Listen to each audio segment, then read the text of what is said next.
update or our public policy series. So those of you, I think you know pretty much everybody in the room. I'm Terry Kumlak, President and CEO here at the Chandler Chamber. This is really important, and I love having the conversation with the congressman as opposed to having coffee. How's that? Everybody gets water. Water is better for you. We live in the valley. So also, I just want to let everybody know, if you are interested in submitting a question for the congressman to answer, there are some papers. There's a table in the back of the room. Please feel free to go ahead and fill out those questions. I know we've had some come in online as well, and then hopefully we'll be able to get through all of those with the congressman. These types of programs would not be possible without our sponsors.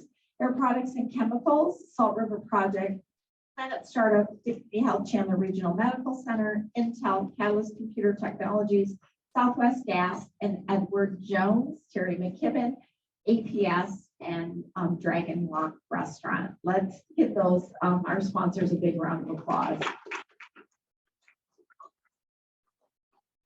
It is now my pleasure to introduce Chandler-Gilbert Community College President, Dr. Craig Peterson, to come to the front and say a few words, as well as Dr. Peterson is also a board member on our Chandler Chamber board. So thank you. Thank you. Good morning, everyone. Welcome, welcome. We're so glad to have you here. It's an honor for us to be able to partner with the chamber. It's an honor to be on the chamber, but it's an honor to be able to partner and have you here. We're really excited for the opportunities as we continue forward and be able to engage in these public conversations with our leaders. So I hope you're comfortable this morning. It's cold outside, but it should be nice inside. If anything else, let me know, and we'll get started. Dr. Peterson. It is also my pleasure to introduce today's host and our moderator, Associate General Manager and Chief Public Affairs Officer at Salt River Project, Mr. Rob Taylor. Rob's responsibilities include managing federal, state, and local government relations, federal and state regulatory matters, including energy reliability, compliance, and consumer affairs. He's a member of the General Manager's staff reporting directly to the CEO. Rob joined SRP in October of 2019 after spending 2 years previously as the Director of Federal Regulatory Affairs and Compliance at APS. Prior to his service at APS, he spent 14 years at SRP in multiple roles. So you kind of keep going back and forth and back and forth. You're there to stay, right? But including the regulatory department as a regulatory attorney. His career also includes practicing law at Jennings, Strauss & Salmon, where he focused on energy, public utility law, and commercial real estate. He's also counsel for the U.S. Senate Commerce Committee. He also served as the legislative assistant to the United States Senator John McCain for 5 years. He's an active leader and professional and on many community boards.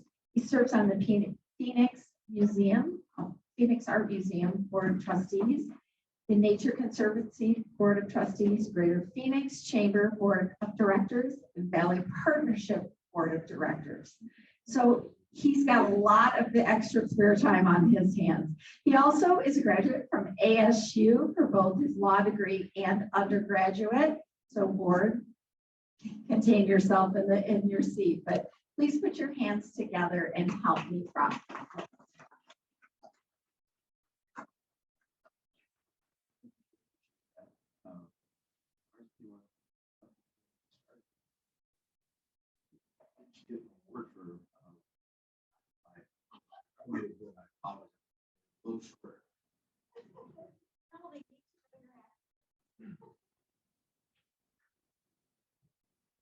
Congressman, welcome.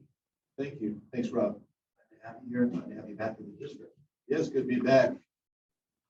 So, questions, we'll take questions from the audience. We probably start off with the economy and the economic growth we're standing about. It's been a pretty incredible run that we're going through right now, especially as we come out of the pandemic. I don't think anyone was predicting to see Phoenix and in particular the Chandler and the Gilbert area is seeing incredible growth, especially the high tech growth. You're very much about that high tech growth. Tell us a little bit about what your vision is for that forward. Then also, what do you think is attracting so many people to the region as part of the valley? Well, I am excited to see the growth, and I think that we've already brought back about, I've been told that somewhere around 90% the COVID extended time, and that's great. And we still have a lot of folks that need to get back in the workforce, and that's a bit of a problem. I've been told repeatedly by businesses that as I go around, that's their number one problem. They need to get people in, which is, I used to say that's a good problem to have because that meant that we were just growing it. So I anticipate that that's going to keep growing, and I'd say what's happening there, you couple that with what's going on over with the semiconductor company up there. I think the Phoenix Metro is going to be is truly the Silicon Desert, and it's going to be very, very powerful and continue to grow. With regard to the growth in the Southeast Valley, and why do people come here? Businesses come because we have a business-friendly environment, and I encourage the legislature to continue to foster that. The business-friendly environment, whether it's low tax, low regulation, make sure that that's in place. But they also like the lifestyle. I mean, we've got a fantastic lifestyle right here in the Southeast Valley, in my opinion. We all could live anywhere else. We don't want to because it's so nice. The other issue, Rob, I'm sure we're going to talk about is water. We've got to make sure we have water. All of the That's a great lead in. I feel like, maybe we discussed this ahead of time, but water is my second question for you. With all that growth, does come some challenges, and right now we are experiencing pretty severe drought conditions. What do you think can be done at the federal level to help us solve some of these water challenges that we're having? Well, so I talked to my colleagues who serve in Western states, because we all are experiencing with water. Colorado, Arizona, for taking their water.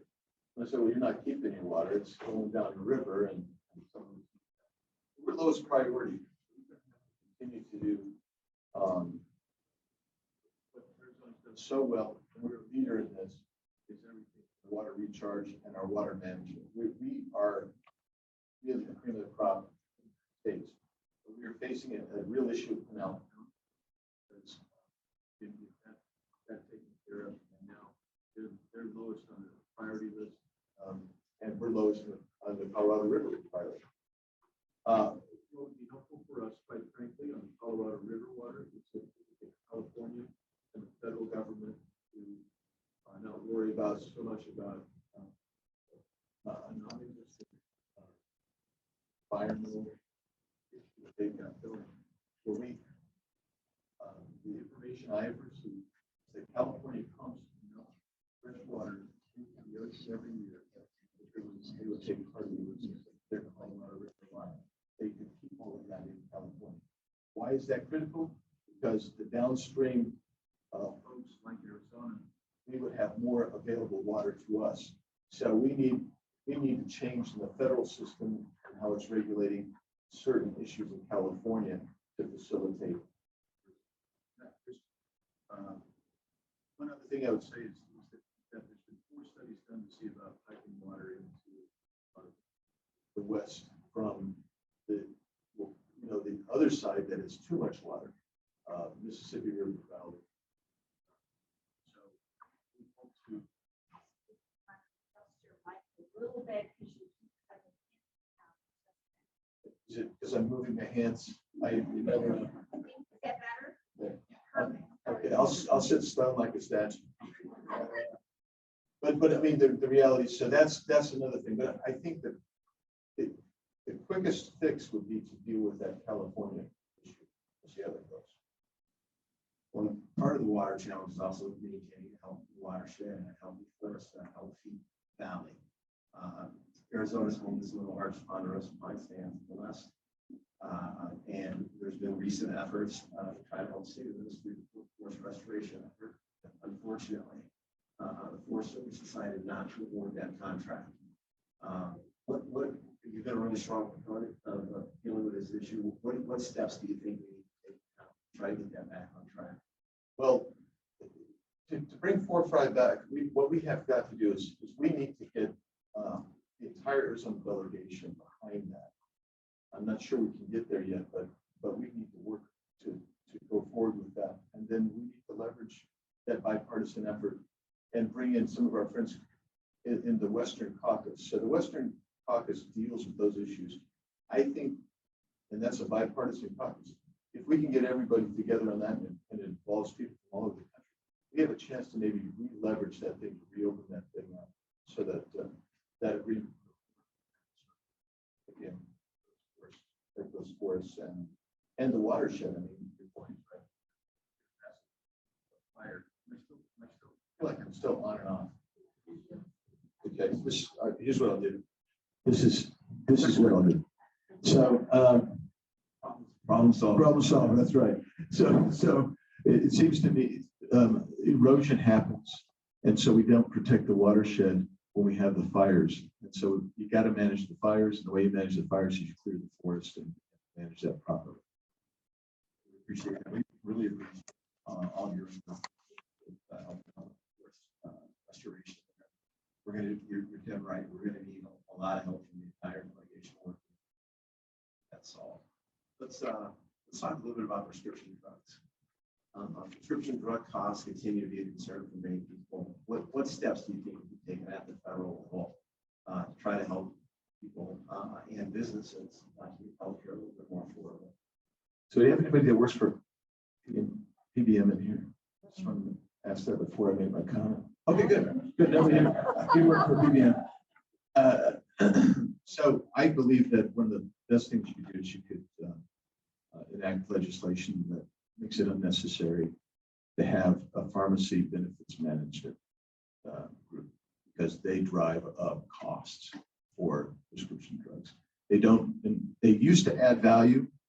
They come in and I meet with them and they tell me they add value, but both sides outside will tell me they don't add value, and I don't see the value they add.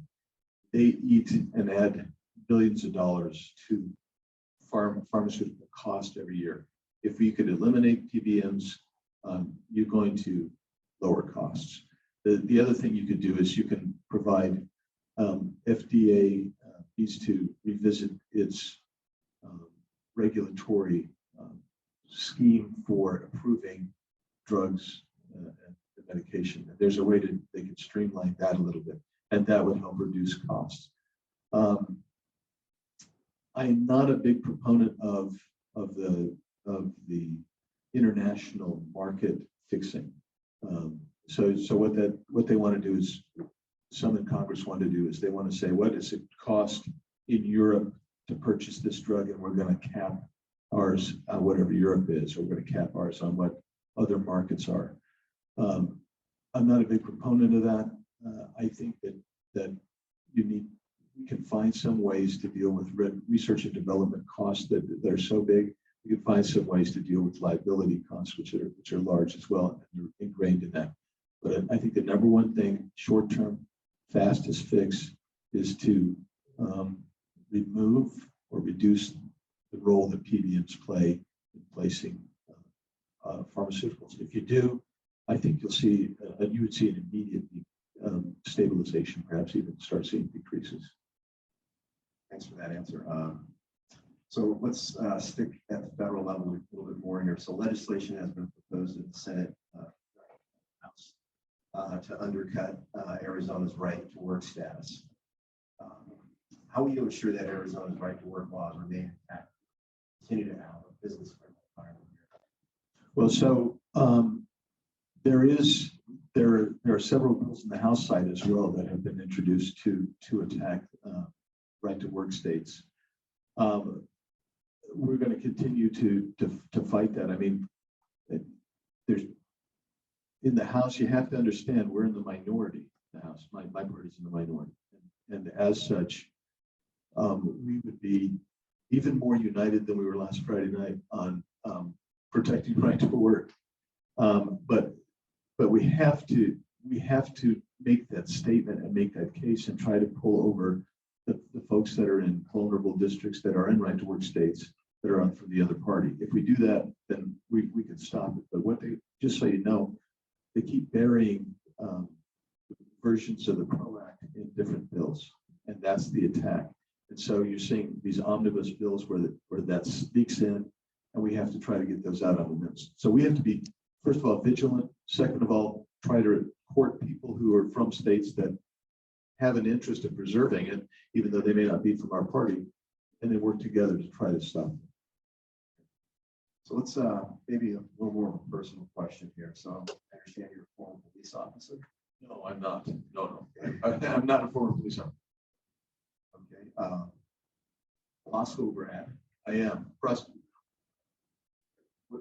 decided to get you to run for public office? Oh, when I was practicing law, most of my clients seemed to have some kind of issue with government. I mean, it didn't matter what it was. Government was encroaching on their life somehow. And so I thought, I grew up in a politically active family. My wife did too. And when we got married, because it was so ugly, I said, we'll never get involved in politics. And I thought she said yes, but she will tell me to this day that I never agreed to that.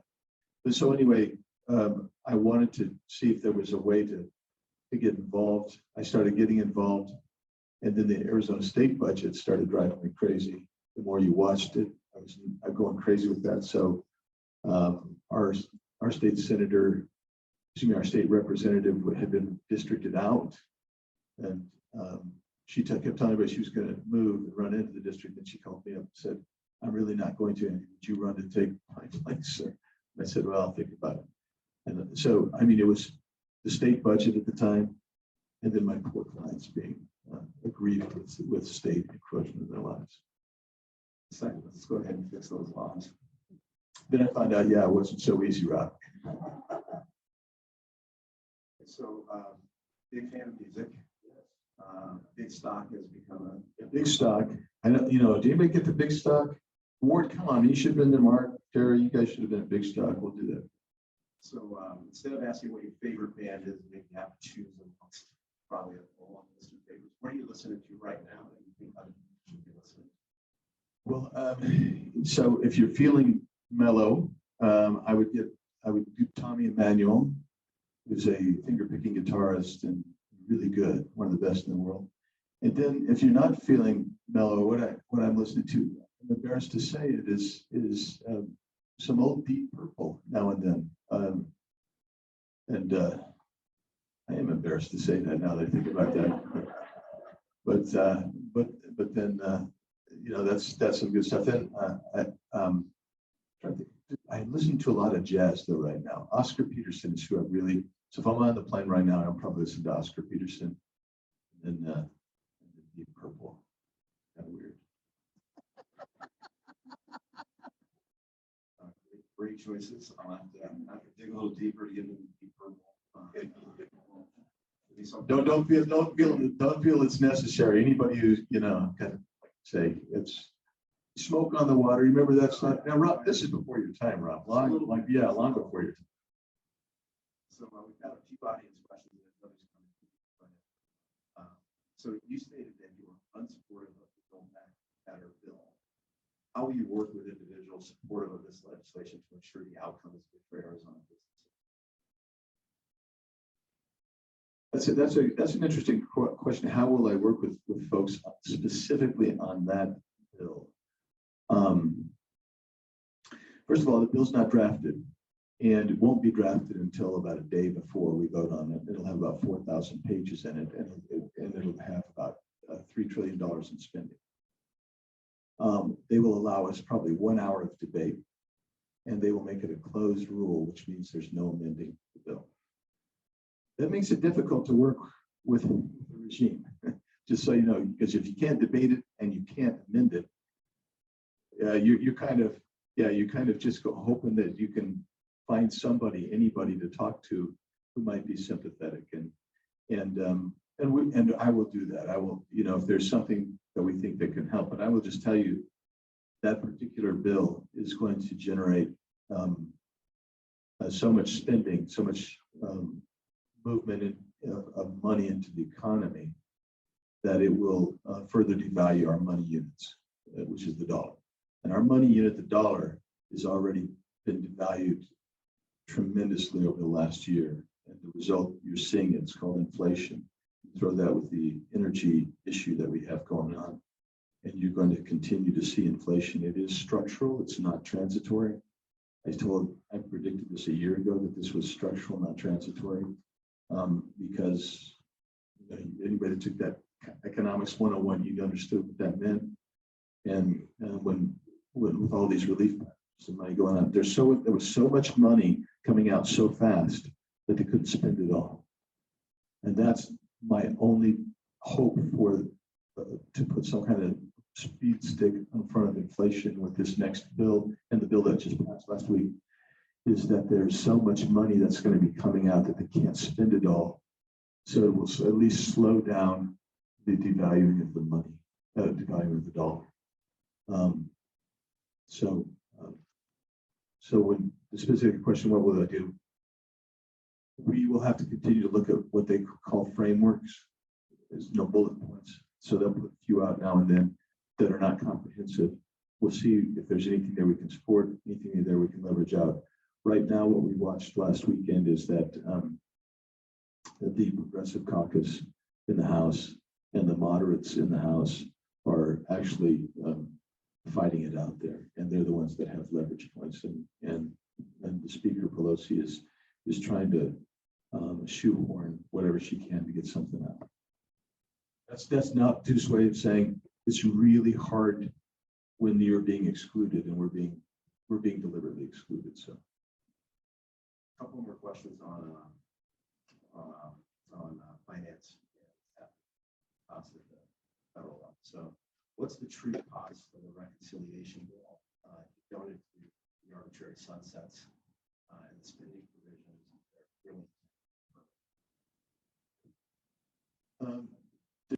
Again, we don't have the bill. We have the framework. The framework is estimated to be bare minimum $4 trillion, and that's a static score of the programs before you get it. The dynamic scoring and when you include the total cost of total programs. So I want to make sure I get this as clear as I can. This is effectively like at the state level, we used to talk about this as if you had a budget surplus for 1 year, that's one-time money. But you were going to create a program and spend that one-time money on a permanent program. After you run out of that one-time money, you still have to fund. That's what's going to happen here. So the original plan that was proposed, these were all 10-year programs, 7 to 10-year programs, and they were going to cost static score $3.5 trillion, have a real score closer to 7 to 8 trillion.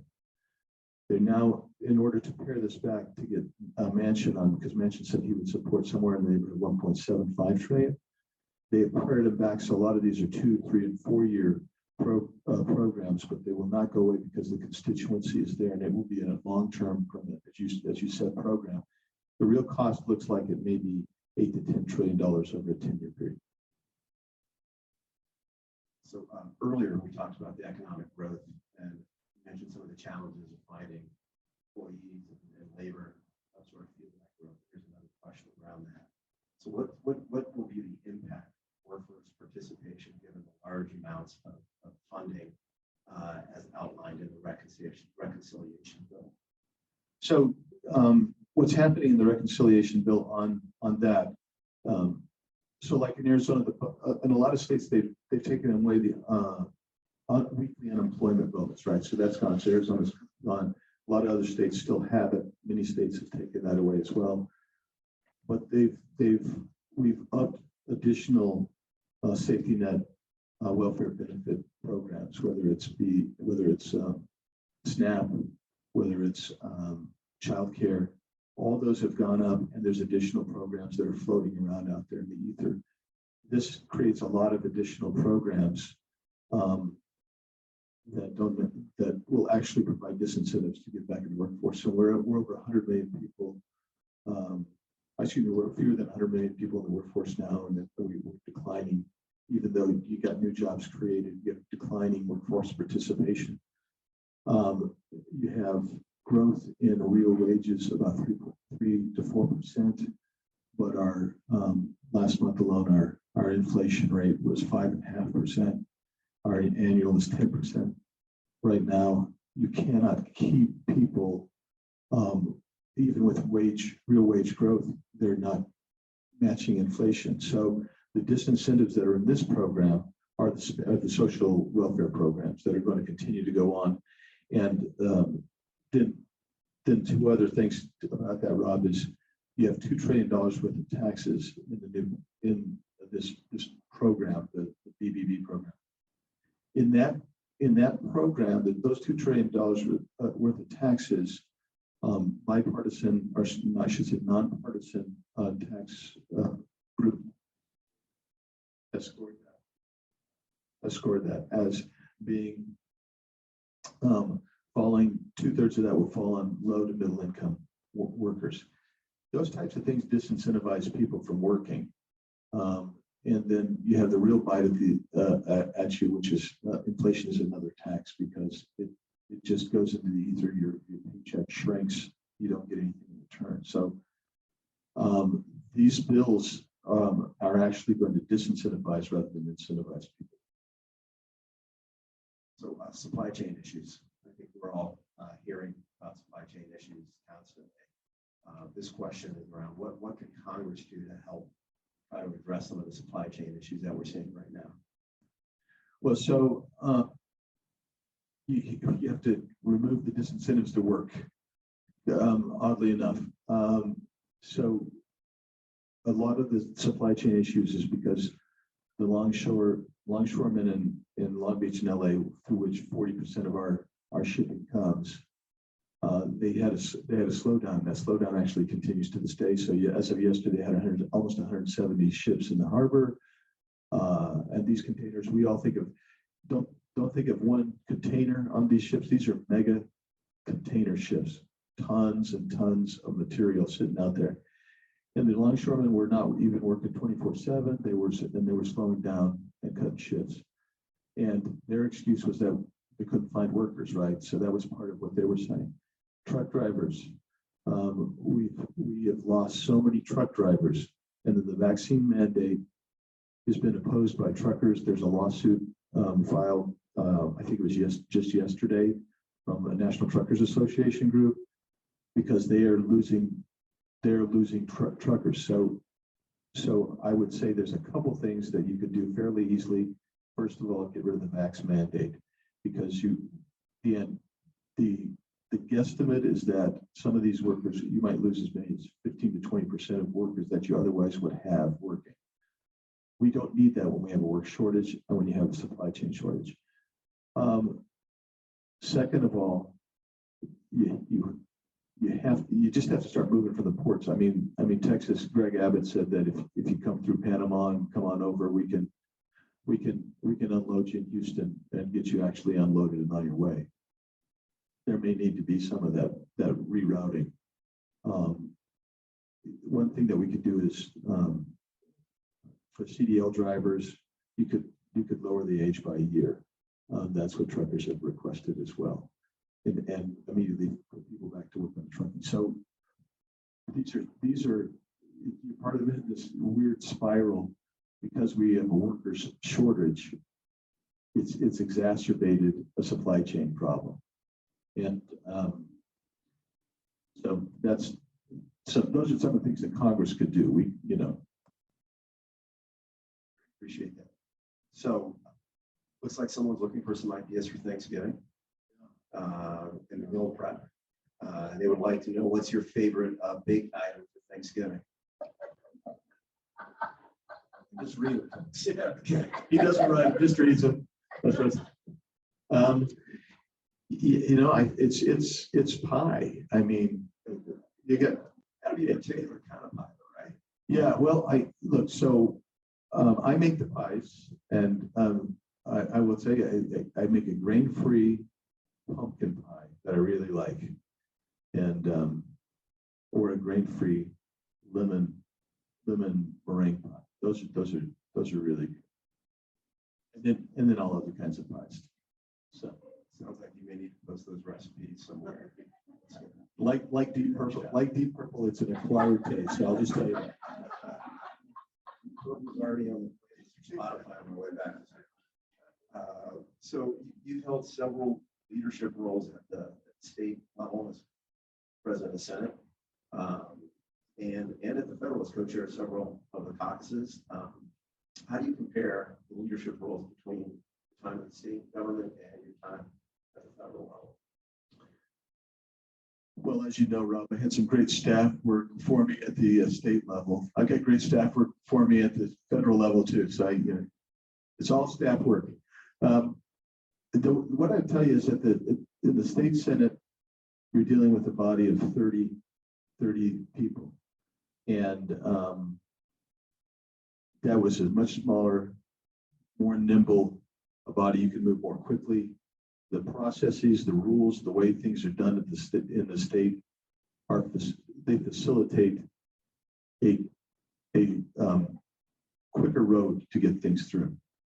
Even in Congress, even when the caucus is so I'm chair of the Freedom Caucus, that's like herding cats. It is very difficult. We have some very outspoken people who get national time in the media a lot, and sometimes I'm putting out fires, and then you throw that in with some of the other caucus. That's plural for caucus that I work with, and it's Congress is just simply, and it was designed this way. The founders designed it so where they intended the federal government to be very small. They even have a provision in the Constitution that says you have to meet at least one day a year. Wouldn't it be great if Congress only met one day in a year? They intended it to be small, but Congress has gotten so huge, and the processes that leadership has put in place are designed to facilitate leadership. And we've been trying to get democratization, so we keep proposing rules, and leadership keeps defeating our rules, which would move us to a more democratized diffusion of power in Congress of itself. So that's kind of where that is, and it is infinitely easier at the state level to get something done, quite frankly. She said no more questions, no more. She said no more answers from Andy. Rob, keep asking questions. Don't let him answer. So almost 20 years of public service, federal, state, obviously, but what do you think is your biggest accomplishment over that time frame? So far, I've been unindicted, I think. Should I say? No, my chief's over there. No. You were supposed to filter that kind of stuff out. I would tell you that a couple of things. Number one, in the state level was when I got into leadership, we had a massive, humongous structural deficit in Arizona's budget, and we managed to, within a couple of years, bring that back and start running surpluses. That took a lot of discipline by the members, and we took it on the chin from the public a little bit, but we turned that around, and I think that was really good. At the federal level, I think the right to try bill, that we could go into that, but my name's not on it, but it was my bill, and it made it through and got signed, and it's a decent bill.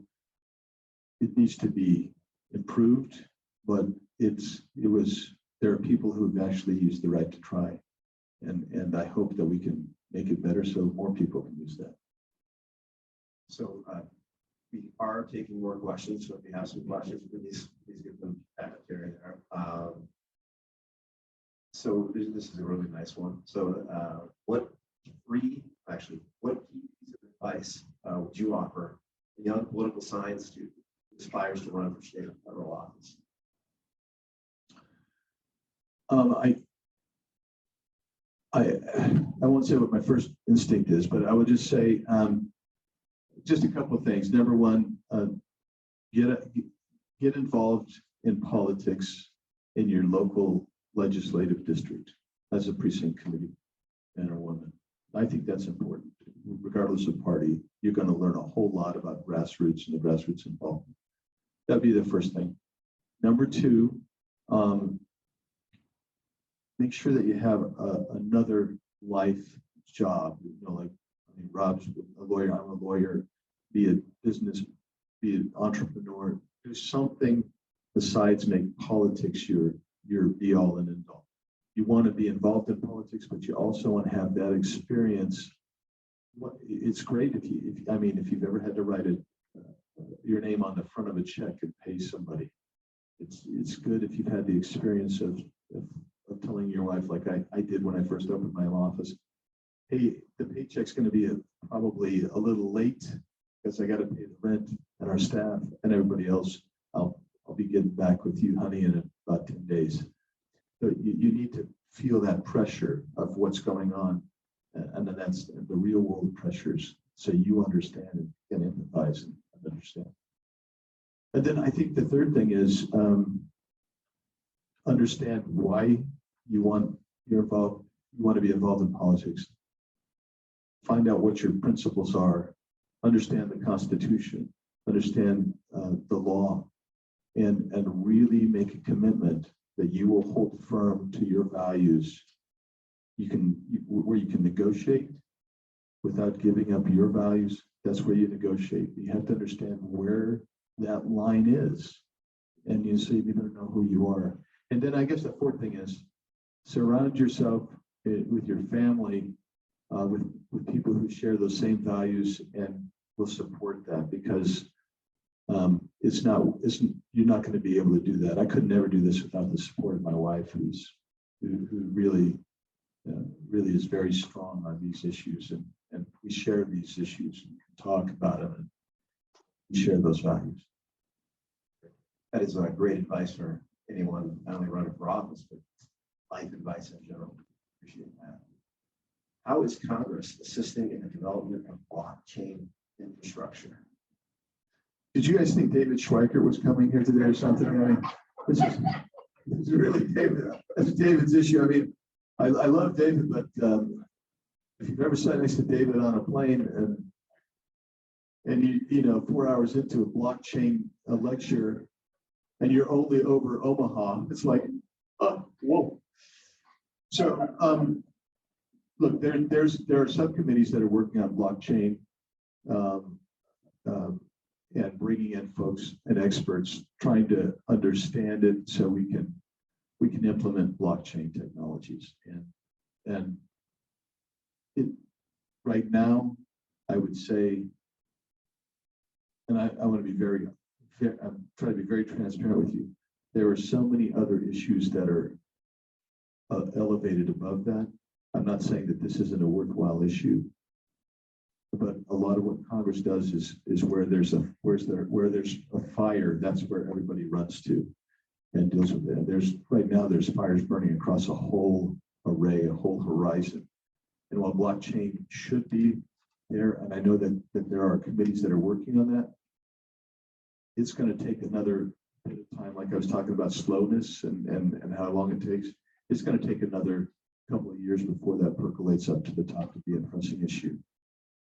Not that it's not pressing, but will be revealed as a pressing issue.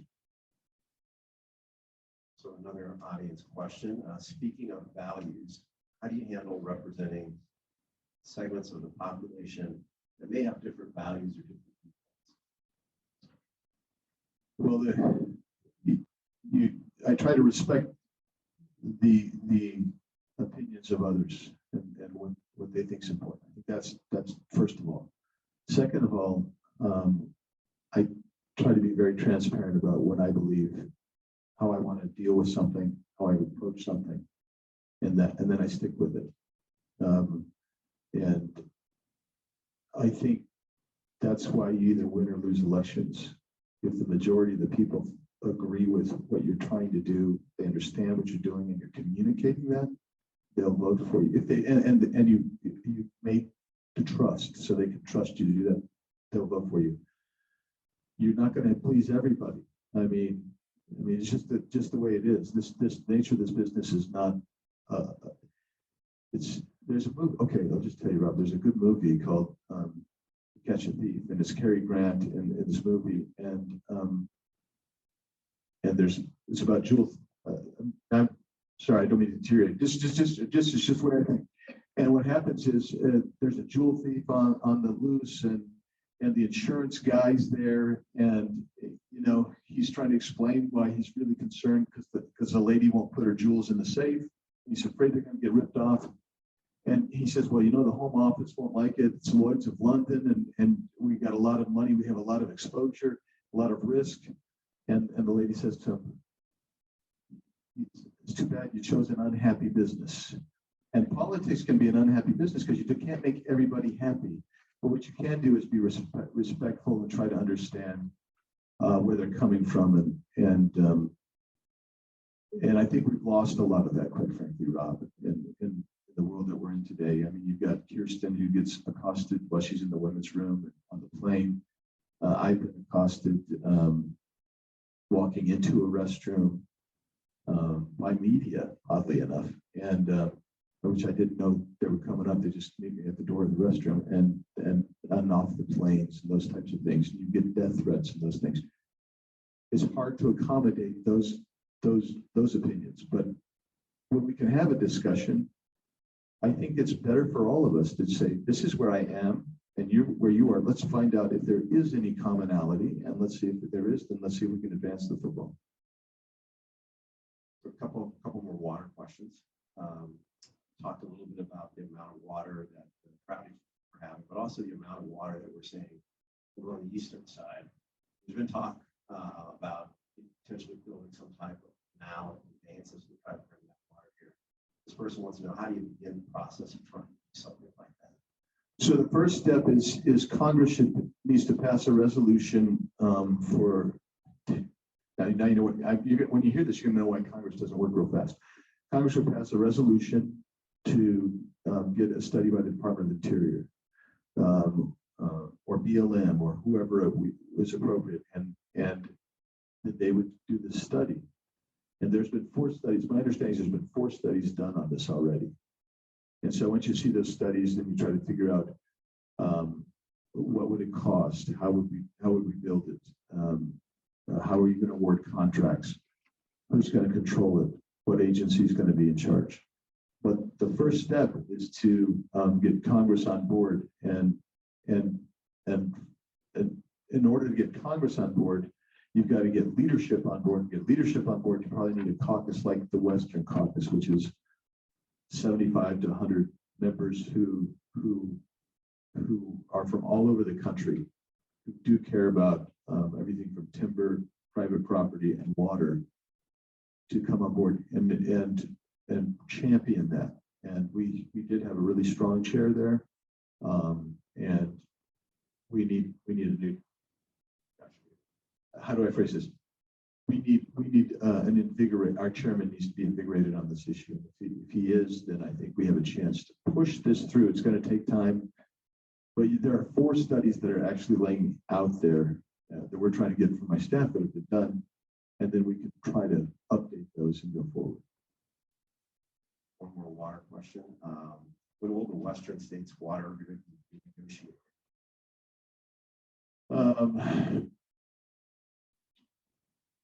They're always in negotiations. Just these never end. They're always going, and we just got. I would say it was a year or 2 ago. I mean,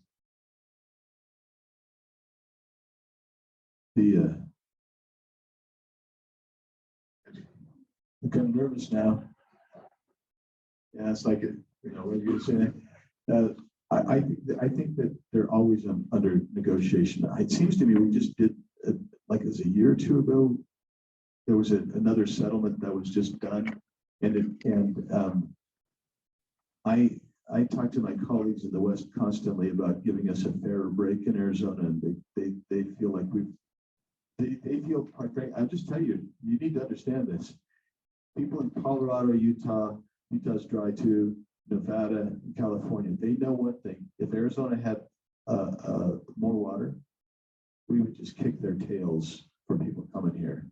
And so they put a little squeeze on us. And I reminded that human lives are in the balance over water, and that's them fighting words. And so, this is how important water is. And I'm gonna keep working on it. And we need our whole delegation to work together on the water issue. And we did, again, I want to say, was this 3 years ago, when we did the drought contingency plan. So we all, it's one of the issues that we all galvanize around. Okay, we're going to go with the last question as a moderator. I'm going to take quite a privilege here. We're going to try to end on a lighter note. What's the favorite TV show you're watching right now? We got the favorite show music you're listening to. We've got a great dish for Thanksgiving. Now we've eaten, we've listened to some great music. We're going to turn the TV on with the kids. What should we be watching? So the kids are there. Okay. That's it. I'm glad you said that. Well, I would guess this is also kind of like the Deep Purple and the grain-free pies, acquired taste. But there's a TV show called Monk. Have you guys heard of Monk? It's now in syndication, and you can watch it almost 24 hours a day somewhere. So I would say Monk is really it. This is a guy. He's OCD. He's a detective, and marvelous. Just good stuff, fun stuff. Thank you. What's your favorite show, Rob? You got to tell us that. So we've been watching Ted Lasso lately a lot. It's on Apple TV. It is completely. It's funny. It's incredibly optimistic, and these days it's exactly what watchers are looking for. I've never heard of that. I'll add that to my list of my list. It's going down the list. Thank you very much. We greatly appreciate your time. Thanks, Rob. It's good. Let's give Rob another round of applause too. Wow. I really appreciate you, and I know that every time we call your office, you respond to our questions and our needs. We may not always agree, but I appreciate we talk in that communication, and that's what's key. So I'd also like to acknowledge some of our elected officials in the room. We have Council Member Renee Lopez here, Vice Mayor Mark Stewart, and Council Member O.D. Harris that had to leave, and as well as Council Member Terry Rowe right here. Vice Mayor, would you like to come up and say a few words and give us an update on what's happening in the city of Chandler? And then we will have both Council Member Lopez and Council Member Rowe come up as well. Thank you, Terry. Thank you, Terry. I heard the blockchain question. I was like, exciting. Let's go. Let's talk about blockchain. But you're right. My wife told Jeff Winter, our representative, the other day, that was me and Jeff and JD were all standing around talking about blockchain, cryptocurrency coins. She said, "You guys sound like three little kids talking about Pokemon cards." She goes, "I don't know what a Sol, what an Ethereum, all that stuff is." But she thought that was funny. But hey, we've got a ton going on in the city. You mind if I sit, Terry? Just want to be a quick. But we do have a lot going on in the city. And Congressman, I always appreciate your takes on things and what's going on in Washington. Grateful for what you're doing down there, because it just seems like a zoo has just lost touch with what's going on in America. When we talk about inflation, we're feeling it here in the city, right? We're getting change orders for projects for parks and rec and things like that, where the prices are continuing to go up because of lumber and everything else. The inflation is here. We can't pretend like it's not, and it's causing it's a tax on the middle class, which it certainly is. So we're feeling it. We appreciate you addressing it, and I know our Senator Sinema is talking about that as well. So the note's out. So it is affecting us at the city level. But hey, good news, without a tax rate increase, our bond passed, which is going to support infrastructure for the city, our roads. That's a big deal because when companies like Intel, who invest $20 billion in our city, are looking at things like water, they're also looking at things like infrastructure. They want to make sure that we have a plan for the future. And so our parks, our fire department, our police department, our streets, and our facilities will be receiving some support. And again, that was done without a tax rate increase. As you know, Chandler is extremely financially responsible, and we look at everything with a fine-tooth comb. We have the most amazing staff that gets that customer service aspect of what we do. We don't create laws at the city. We provide customer service. What we do. And when you get up in the morning, you don't have to worry about the street lights working. You don't have to worry about that pothole. Or if you did, it's fixed in a day. So we're lucky in that regard. Last night, if there's any veterans here, thank you so much for your service, or raise your hand or hand up.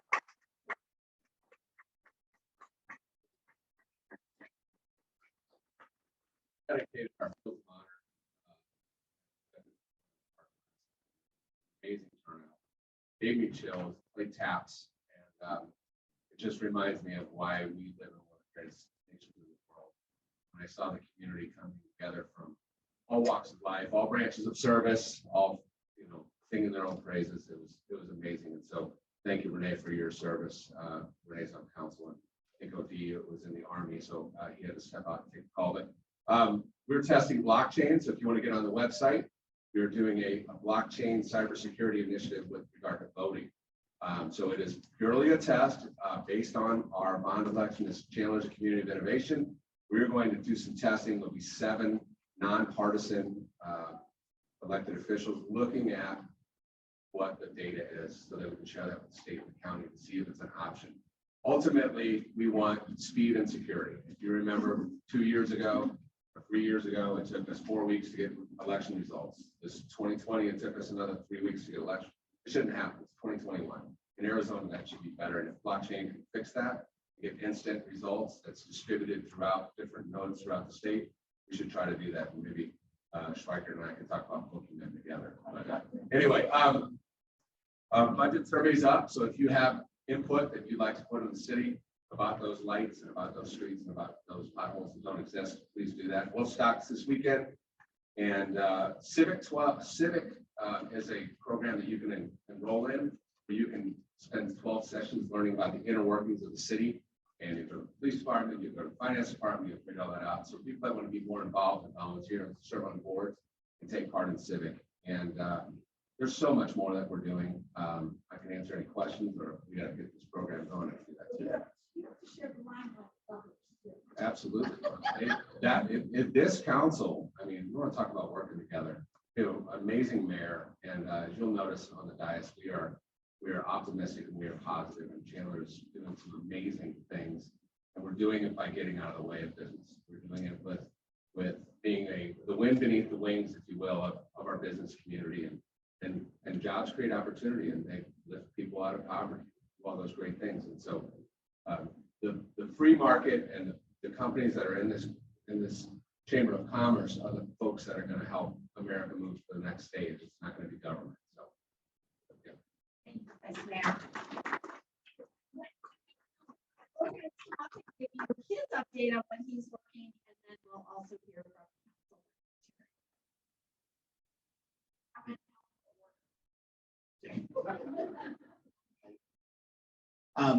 So yeah, Renee Lopez, and I've been on the council now for 7 years, and I would say that coming off this next cycle, but it has been a pleasure serving with the fellow council members, Gary, my entire cycle, and Mark this last 4. We have been doing good work for our citizens, for businesses. We've made sure that we have trimmed and been efficient and effective with how we run the city. I believe that in these 7 years, we made a big difference with Intel committee. They were getting enticed to go to other areas of the country, and even out of the states. Northrop Grumman was being enticed out also with their expansion. But we were able to show them, bring them to Chandler, and as soon as they set foot off that airplane and came to the East Valley, should I say out of the car, in the East Valley, they loved it. And so they saw the security that we had. saw how we operate in the city and the partnerships we have with not just the businesses, and this is again kudos to all the businesses that we have and the education they have with the Chandler Unified. I know Chandler Unified is having some issues right now, but the graduation rates, the way they do educate our kids, second to none in the state. And for that reason, these businesses choose the East Valley. And I know we tout our Chandler is what I believe the best city run in the United States completely, but we've got some good competition with Gilbert and Mesa. They do some good stuff. And so we can work all together to give the East Valley again that shiny city on the hill, because these businesses know it, and that's why they choose to be here. So, and the council and Mark covered a lot of stuff, the Fields of Honor. I'll literally but tear my eye when those things lit up as the sun was setting. It was beautiful. To recognize the veterans that we have serving now, sacrificing, and for those families to be able to come. And, remember. Thank you.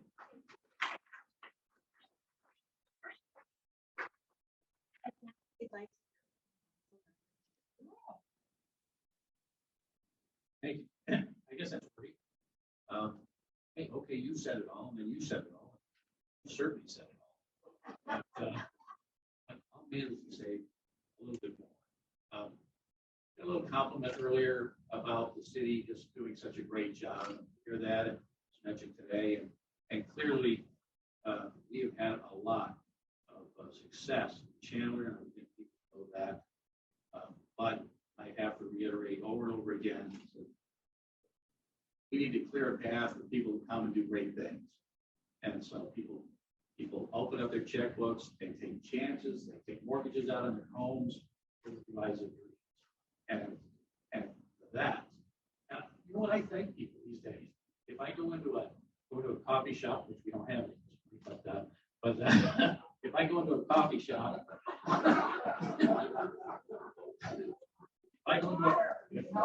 water's best. Whiskey's for drinking, water's for fighting. But I like to thank the baristas, whoever it is, because if you're serving me, I take that for granted a lot. People come to work and have a job, create a business. Awesome. So, but you said much of what I want. The line sighting thing with SRP and Intel and Chandler working together, that's going to bring great things, to the Intel and Chandler, of course. Try to figure out where everybody's going to live. We're working at that, of course. But I will say tomorrow, Saturday, it's Railway Days out on the south side of Tumbleweed Park. If the weather's good, and it will be, come out and check that out. Be out there selling Willie Dog hot dogs and raising some money for the Chandler Kiwanis Club on the 20th, and that's the following Saturday. We have Woodstock in the park. You have dogs, or just like dogs, and we want to see that. Also, another opportunity to get a Willie Dog, and then finally, and I'm sure there's so much more we could talk about, but on December 4th, mark your calendar. The Tumbleweed tree lighting is scheduled. That event has grown every year. We're going to have thousands of people out there, great floats, and it's going to be a great parade. So, one more thing. Yes.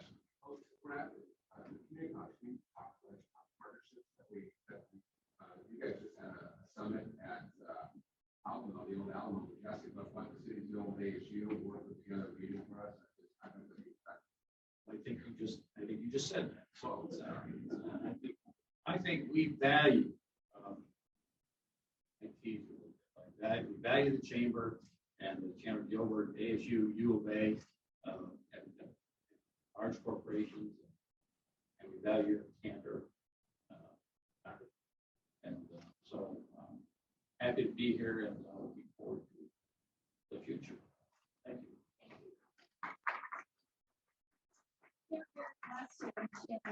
As I said about the congressman on speed dial and listening to me have that also with our local city elected officials.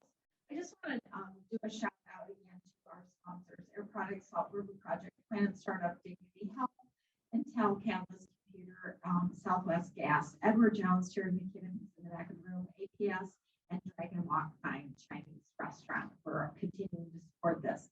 A couple of things things that are coming up, announcements. December 1st is part of our final one of our economic update series is we have our City of Chandler bus tour. And we're going to kick it off down at Look Theaters right in downtown Chandler. And you want to hear about the new projects that are coming here to Chandler, you definitely want to make sure that you attend that one. On December 3rd, we have through our diversity, equity, and inclusion team, we have Faith Traditions, and that's going to be held at the ASU right in downtown Chandler at the hub right down there, which is the Innovation Center. So you'll want to make sure that you attend that. Also, save the date, January 7th. It's a morning breakfast where we will host the elected officials, and we will roll out the chamber's legislative document. So mark that on your calendars. All the elected officials will be invited to attend everywhere, all local, state, and federal, as well as our governing boards. So. And then we are also working with, mark your calendars, end of January, and we'll more details to come.